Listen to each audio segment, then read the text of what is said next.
Hola, ¿qué tal? Bienvenidos a una emisión más de Umbral Radiofónico, la entrada a la noticia, un programa especializado en el ámbito sindical y laboral de nuestro país. Los saluda Dora Garrido. Y Valquiria Lara, quien les agradece el estar nuevamente con nosotros. Hoy tenemos como invitado al licenciado Ricardo Espinosa López, quien es secretario general de la Confederación Auténtica de Trabajadores, CAT. Bienvenido. ¿Qué tal, licenciado? Hola, ¿qué tal? A todas y a todos. Un saludo muy afectuoso.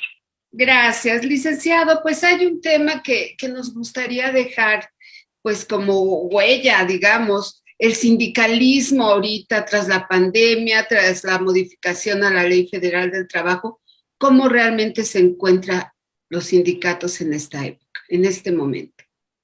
Mira, el tema que comentas, y más que pregunta, es un tema amplísimo, amplísimo, y yo empezaría por decir que estamos de moda.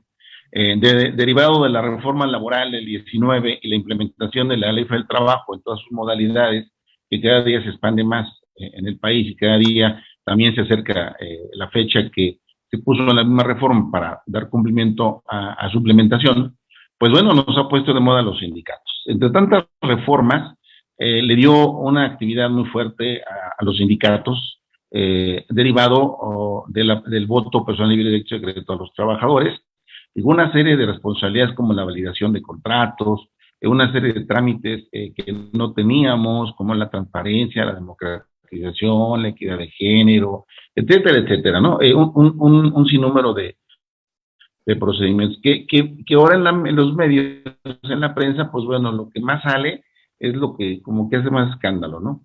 ¿Qué sucede en realidad? Se está batallando y se está implementando la reforma en todo el país.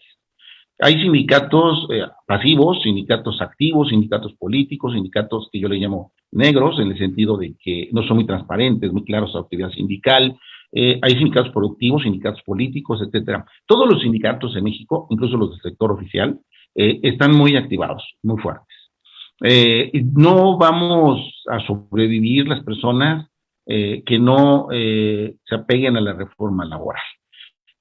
Como personas, hablando del mundo del trabajo, sindicalmente hablando, etcétera, etcétera. Podremos dedicarnos a otras actividades, pero sindicato, dirigente, que no se actualice, que no se active, que no implemente la reforma, no creo que vaya a seguir adelante.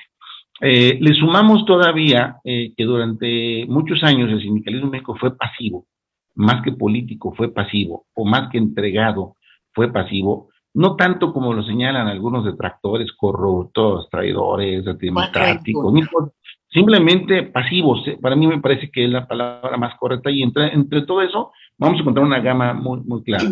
Ese sindicalismo le apostó en esos años al empleo, a la creación de empleos, y hoy en esa pasividad pues están activando a los trabajadores, y ahora creo que vamos en busca no solo del empleo, sino de la recuperación salarial. Los sindicatos siempre buscaron salarios, que quede claro, pero hoy vamos por la recuperación salarial. ¿Pero qué creen? Que ahora nos alcanza el fantasma del no trabajo, de la poca inversión, de la no creación de empleos. Entonces, quizá la historia nos dé la razón en términos generales, que primero hay que tener trabajo para que haya trabajadores y luego sindicatos. Y en ese círculo estamos ahorita. Así ustedes van a ver que en muchas partes del país se están haciendo validaciones de los contratos, la mayoría va saliendo bien, algunas no han salido bien. Con esta nueva reforma, lo que ha venido a promoverse es la polarización de los sindicatos y la proliferación de sindicatos. Es decir, no solamente se pulveriza al dirigente sindical y al sindicato, sino que se proliferan sindicatos pequeños. Y eso también va a restarle fuerza al sindicato, al sindicalismo. Hoy los trabajadores están confundidos entre la validación de un contrato colectivo y ante el reconocimiento de un dirigente. Hay esa confusión porque los medios así lo han manejado de una manera confusa. Entonces el trabajador cree que cuando se niega a validar un contrato o dice que no, también le pega al líder, ¿no? Y ya, ahí va a quedar todo. No, se va a extinguir su contrato colectivo de trabajo. Y eso yo creo que es una mala manera de implementar la reforma. Pero más aún todavía, tenemos fuerzas extrañas de otros países que vienen a meter la mano en el sindicalismo mexicano, y está claramente señalado por diversos medios las declaraciones que algunos dirigentes sindicales de Estados Unidos han venido a hacerlo, diciendo que apoyando a los disidentes, algunos grupos sindicales, fomentando todavía la disidencia, con la bandera de la democratización de los sindicatos, han venido a hacer movimientos sindicales en México. Luego entonces pareciera que hay todo un caos. A mí lo que me parece es que hay un reacomodo de las fuerzas sindicales, hay una nueva legislación que nos está haciendo reacomodar las cosas, y que tarde o temprano los sindicatos que han sido fuertes seguirán siendo fuertes, los transparentes mejorarán elección, y muchos van a poder hacer una vida sindical mucho mejor, pero una gran mayoría va a desaparecer del medio sindical, tanto sindicatos como contratos colectivos. Pero a ver, si fuéramos sinceros, a lo mejor dicen que son muchísimos contratos, para no hablar de números, porque un día la secretaria saca un número y otro día saca otro.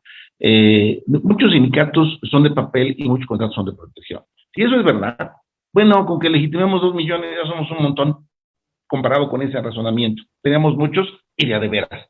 Yo creo que va a ser mucho más, se va a legitimar mucho más, y que el sindicalismo en México, el que quede como quede, va a quedar más fuerte. Eso sí me queda clarísimo y lo estamos viendo. No porque una empresa o un sindicato no alcance a validar el contrato colectivo, todos los demás no lo van a hacer. Eso es falso.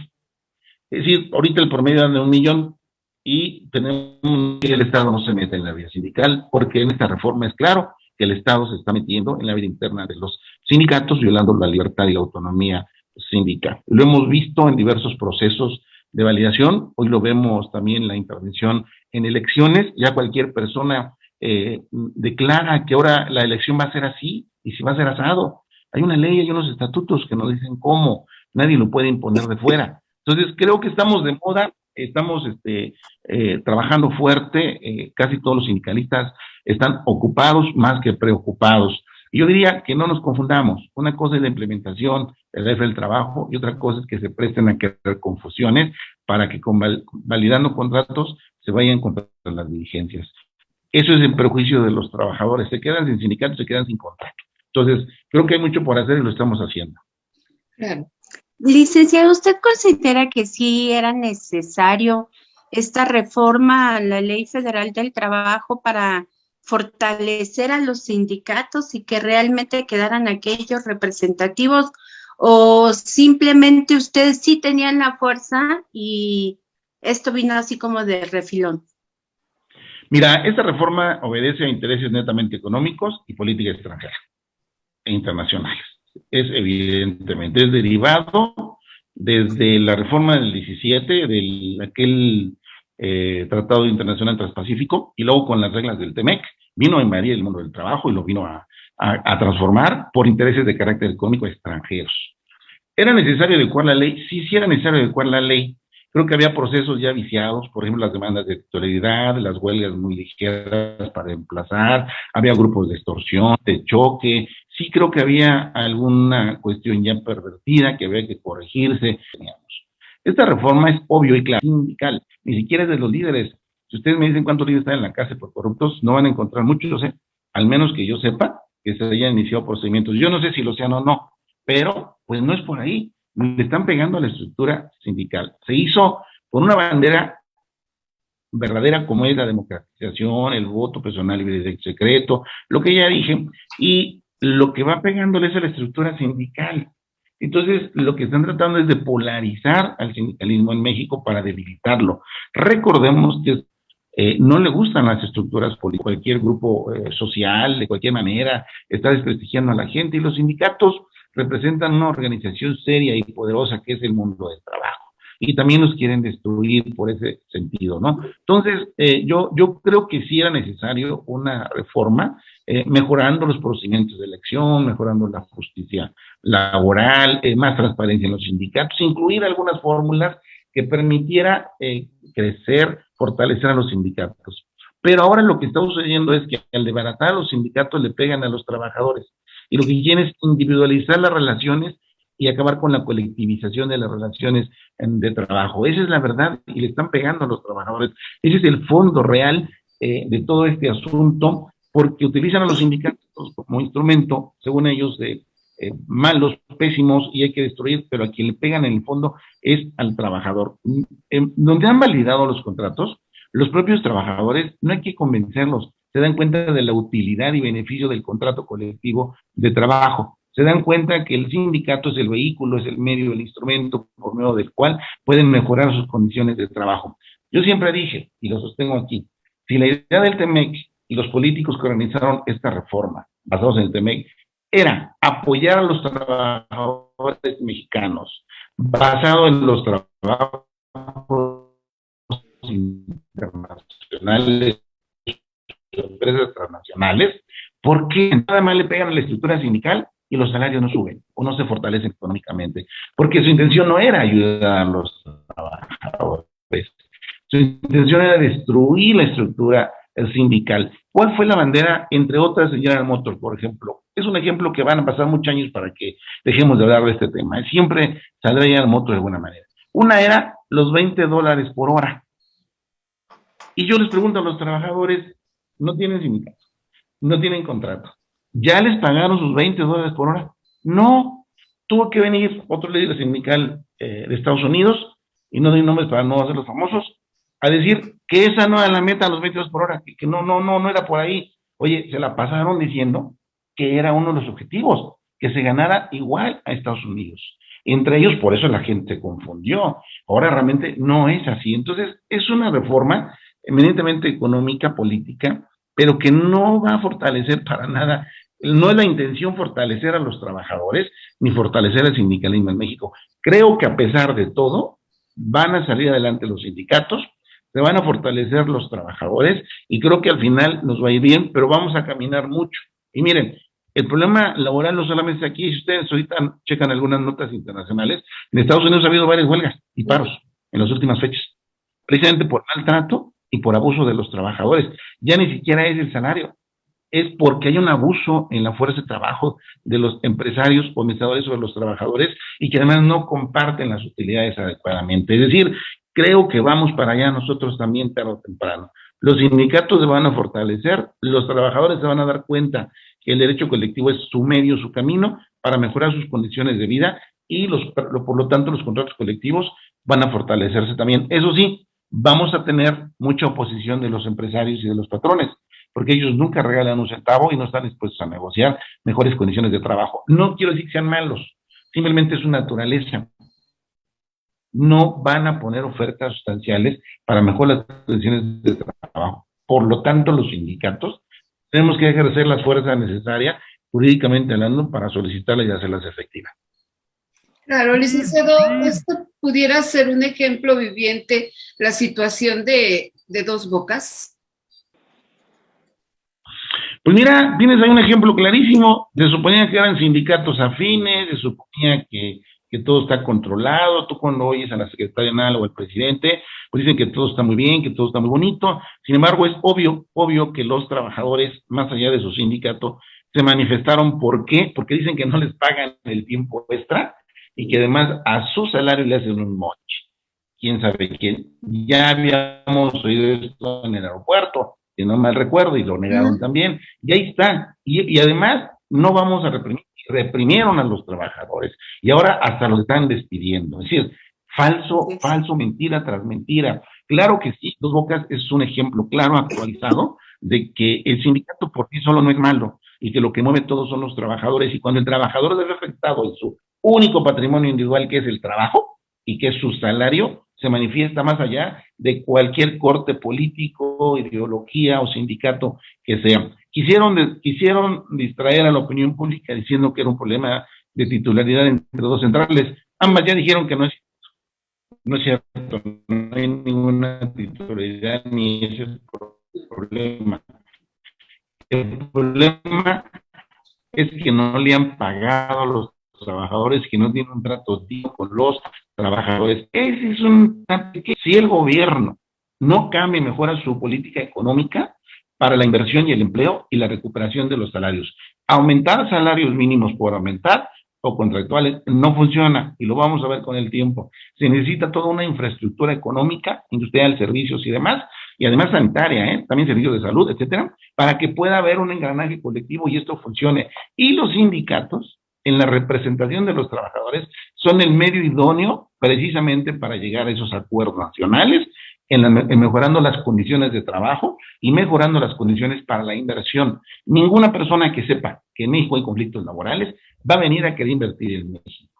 Van a venir a invertir cuando hay una paz laboral, pero si no la hay, no van a venir a invertir, así sea lo que sea. Estoy de acuerdo que no nos debemos entregar por la precarización del salario, estoy de acuerdo, buscaremos mejores condiciones, pero ya vimos que aun con poco salario, si no se les paga, la gente se va a levantar. Y lo vemos todos los días, en todas partes hay brotes sindicales, en ayuntamientos, en el Poder Federal, en la iniciativa privada, están aumentando los emplazamientos a huelga, van aumentando los conflictos laborales, porque no hay una política laboral. Vamos, ahí está la ley, el que le gustó, impleméntela, y tipo política de salud pública, sálvese quien pueda, ¿no? Hay quien sobrevive y a todo dar. No hay un plan real, hay expectativas, hay declaraciones, hay ideas quizás, pero no hay un plan ejecutivo que permita tener las bases de consolidación de los trabajadores, de los sindicatos, de la inversión y por lo tanto del empleo. Y sin eso no se puede crear la riqueza, así de simple. Entonces, yo creo que se están desperdiciando talentos, lo digo en serio, en el mundo del trabajo en México, que pueden ayudar mucho para que esto se pueda equilibrar y tener un mejor desarrollo. Pero con esta política será imposible. Parece que de pronto lo que quieren es que los sindicatos se peleen, los trabajadores no se sindicalicen o se salgan de los sindicatos para crear un caos. Yo creo que va a ser momentáneo. Esto momentáneo me refiero a varios años, no momentáneo de unas horas. Este acomodo de fuerzas, tanto trabajadores, sindicatos, empresarios e inversión, para que vuelva a haber un equilibrio y una estabilidad. Creo que sí va a haber desafiliación, yo creo que sí, va a haber menos trabajadores aparentemente, pero más fuertes sindicalizados. Creo que eso va a suceder y poco a poco se va a fortalecer la sindicación en México. Va a crecer porque, repito, es el instrumento adecuado. La organización sindical es el medio idóneo para mejorar las condiciones de trabajo de todos los trabajadores en el país, en el mundo. Licenciado, entonces, ¿cree usted que ahorita es el tiempo idóneo para que realmente los sindicatos puedan unirse y no estén luchando separadamente por lo mismo, pero sin fuerza a mantener esta unidad? Mira, yo creo que sí es el momento. Yo creo que debería hacerse una unidad nacional más allá de rencillas pasadas o de intereses futuros o incluso personales o grupales, pero también creo que es necesaria la crisis. Ahora que ya estamos en la crisis, muchas personas incluso que ni la ley se va a aplicar, de veras. Hay abogados patronales que dicen, no valides, no necesitas sindicato, esto no. O sea, hay gente que no entiende lo que está pasando y lo que puede pasar. Hay líderes que dicen, no, hombre, a mí no, yo ahorita hablo con fulano que tiene amistad con el presidente. Falso, todo eso falso. Creo que es necesario que la crisis que se está presentando y que pueda agudizarse un poco más, es necesario que suceda para que nos demos cuenta de lo que debemos hacer. Ojalá no sea tarde. De mi parte, he convocado, he hablado, he platicado, estamos creciendo con algunas organizaciones aliadas para fortalecer la vida sindical interna de cada una de ellas, para informar y capacitar a los trabajadores sobre el tema, qué es un contrato, para qué sirve, qué contiene, cómo lo puede mejorar, qué es un sindicato, cómo funciona, etcétera, etcétera, para que lo puedan entender, pero hay muchos que no. Por lo tanto, considero, primero, sí es el momento de hacerlo, pero hay muchas personas que necesitan estar en crisis para poder darse cuenta de la situación, y creo que para allá vamos precisamente, ¿no? Hoy tú ves en la Cámara de Diputados, desde ahí, pues, vamos a demandar, vamos a exigir, no se pagan a los trabajadores por ciertos diputados y diputadas de cierto partido, y otros que dicen vamos a la mesura, con calma. Es decir, ya están en los niveles que tienen que estar. Claro. Claro, licenciado, ahorita que ya... Ahí se va a notar y se va a ir a... Perdón. Licenciado, ahorita que ya nos reactivaron al 100%, porque ya estamos en supuesto semáforo verde, ustedes como organización sindical, ¿qué es lo que esperan de la recuperación salarial? Mira, primero que vamos a continuar con todas las medidas de precaución sanitarias posibles, vamos a exigir todas las medidas sanitarias a los empresarios, patrones, administradores, recursos humanos, porque yo en lo personal considero que esto no se ha terminado y que vendrá una ola en pocos meses, si no es que en un mes o dos, de acuerdo a la experiencia ya de 2 años, ¿verdad?, que estamos viendo todos, que va a venir algo así y que bueno, que es muy bueno que haya la vacuna y que se esté avanzando en otros terrenos. Vamos a continuar en eso. Segundo, nosotros esperamos que de alguna manera la inversión que se ha venido deteniendo de algunas empresas que ya tenían programada, la hagan y puedan invertir y crecer. Veo muy difícil la recuperación del empleo con una inversión directa, nacional o internacional, en los próximos año y medio al menos. Yo calculo que no va a ser posible. Son muchos, más de 10 millones de empleos, los que, aunque no se digan, sí sabemos que no se recuperaron y no se crearon además. Cuando tú juntas lo que se perdió, lo que no se recuperó y lo que no se generó, hablamos de 8 a 10 millones, porque no nada más es, mira, se fueron 1 millón y regresaron 900,000, no es cierto, no es cierto, simplemente está demostrado en números de esos datos de allá, que simplemente casi 1 millón de absorcionados no regresaron. Entonces yo espero que se den las cosas, los sindicatos estamos a la mejor disposición, yo sí creo que todos, en recuperar empleo y obviamente una lucha por la recuperación de los salarios. Licenciado, pues ya sabe que desgraciadamente el tiempo se nos va rapidísimo. Agradecemos, como siempre, su presencia en este programa. Muchas gracias. Muchas gracias, saludos a sus órdenes, como siempre. Gracias, y a nuestros radioescuchas y cibernautas les damos las gracias y les recordamos que los esperamos la próxima semana aquí, en Cadena Azul, la radio más fuerte de México. Se despide de ustedes, Dora Garrido. Y Valquiria Lara, quien les agradece el haber estado nuevamente con nosotros. Hasta la próxima, licenciado, hasta la próxima. Hasta luego, licenciado, gracias. Hasta luego, Valquiria.